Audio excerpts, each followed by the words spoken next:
Untuk melarikan diri dari penjara, pria itu melatih dirinya sendiri dalam seni menghilang. Setelah 4 kali gagal, akhirnya dia berhasil. Metodenya sederhana, dia melepas sepatunya untuk menghindari suara. Dia mempelajari sel penjara dan mencari titik buta di bidang pandang penjaga. Suatu hari, ketika seorang penjaga datang untuk memeriksa sel, dia menemukannya kosong. Penjaga membuka pintu dan menggeledah ruangan, tetapi pria itu hanya bersembunyi di sudut gelap.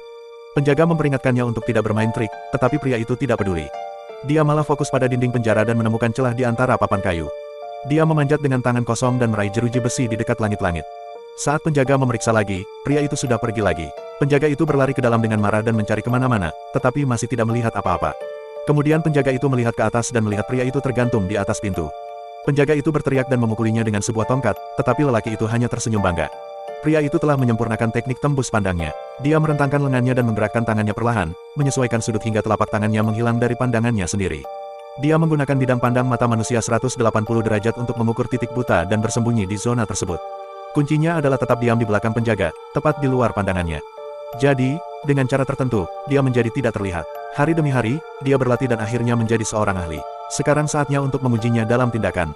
Ketika penjaga datang untuk memeriksa lagi, dia hanya menemukan satu set pakaian di dalam sel. Penjaga melihat ke atas dan ke bawah, tetapi tidak dapat menemukan lelaki itu. Pria itu sebenarnya telah merayap di belakangnya, sesuai dengan setiap langkah dan gerakannya. Penjaga merasakan ada yang salah, seperti lelaki itu di dekatnya, tetapi tidak peduli bagaimana dia melihat, dia tidak dapat melihatnya. Tiba-tiba, penjaga melihat bayangan samar di lantai. Penjaga mengayunkan tongkatnya dengan panik, tetapi pria itu hanya tersenyum. Pria itu telah menjadi seperti hantu, tidak terlihat dan tidak tersentuh. Ketika penjaga mencoba untuk memeriksa lagi, dia menemukan sel kosong. Frustrasi, dia bersumpah bahwa dia setidaknya telah memukul pria itu hingga setengah mati. Tetapi setelah mencari kemana-mana, bahkan lantai, dia tidak melihat apa-apa. Tiba-tiba, sebuah tangan memukulnya dari belakang. Pria itu menjatuhkannya. Ketika penjaga mencoba untuk bangun, pria itu memukulnya lagi dan membuatnya terbang keluar ruangan. Penjaga itu ketakutan. Pria itu telah menjadi tidak terkalahkan.